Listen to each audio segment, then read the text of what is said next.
Hi everyone, welcome back to my channel. আজ আমি তোমাদের সাথে শেয়ার করব পটলের ভর্তা। এই পটলের ভর্তা তৈরি করার জন্য আমি এখানে প্রথমে নিয়েছি 8টা পটল ছোট ছোট করে কেটে। এরপর এই পটলগুলো আমি সিদ্ধ করে নেব।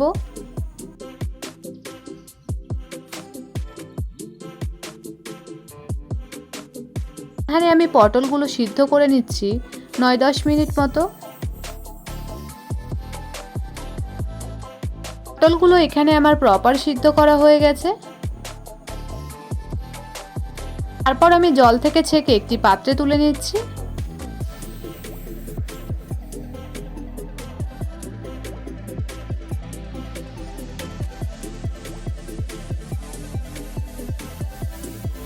এরপর আমি এই সিদ্ধ করা পটলগুলোর পেস্ট করে নেব। তারপর আমি এদিকে নিয়েছি রসুন, কাঁচা লঙ্কা ও পেঁয়াজ কুচি। এরপর আমি একটি কড়াইয়ে দেব পরিমাণ মতো সর্ষের তেল। তেলটা গরম করে নেব বেশ কিছুক্ষণ। তারপর দেব শুকনো লঙ্কা। শুকনো লঙ্কাটা 2 মিনিট ফ্রাই হওয়ার পর আমি এর মধ্যে দিয়েছি কালো জিরে। এরপর নেড়েচেড়ে ফ্রাই করে নিচ্ছি বেশ কিছুক্ষণ। পর এর মধ্যে দিয়েছি রসুন। তারপর সব কিছু একবার বেশ ভালো করে নেড়েচেড়ে নিলাম। এরপর রসুনটা গোল্ডেন ফ্রাই হওয়ার পর্যন্ত ফ্রাই করে নেব। পর এর মধ্যে দেব পেঁয়াজ ও কাঁচা লঙ্কা কুচি। তারপর সবকিছু আবারও একবার বেশ ভালো করে মিক্স করে নিচ্ছি।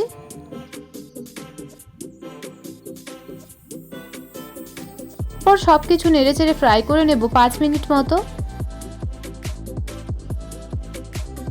পেঁয়াজটা এখানে আমার বেশ অনেকটা ফ্রাই হয়ে গেছে। তারপর একবার নেড়েচেড়ে নিচ্ছি।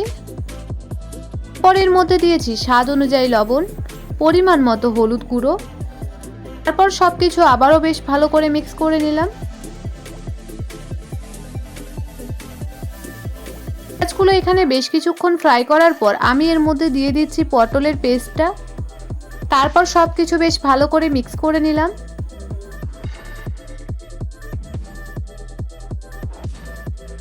এরপর নেড়েচেড়ে ফ্রাই করে নেব 7 মিনিট মতো।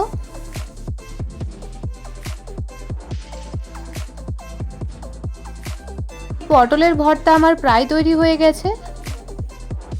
শেষে এখানে আমি ব্যবহার করেছি 1 চামচ সরষের তেল। আর তোমরা চাইলে চিনিও ব্যবহার করতে পারো, আমি এখানে চিনিটা স্কিপ করলাম। এরপর সবকিছু আবারও একবার বেশ ভালো করে মিক্স করে নিচ্ছি। এরপর নেড়েচেড়ে নামিয়ে নিচ্ছি একটি পাত্রে। তোমরা বাড়িতে এরকমভাবে একবার পটলের ভর্তা তৈরি করে দেখো, আশা করি খুবই ভালো লাগবে। তোমাদের যদি আমার এই ভিডিও ভালো লাগে তবে লাইক, কমেন্ট, শেয়ার, সাবস্ক্রাইব করবেন।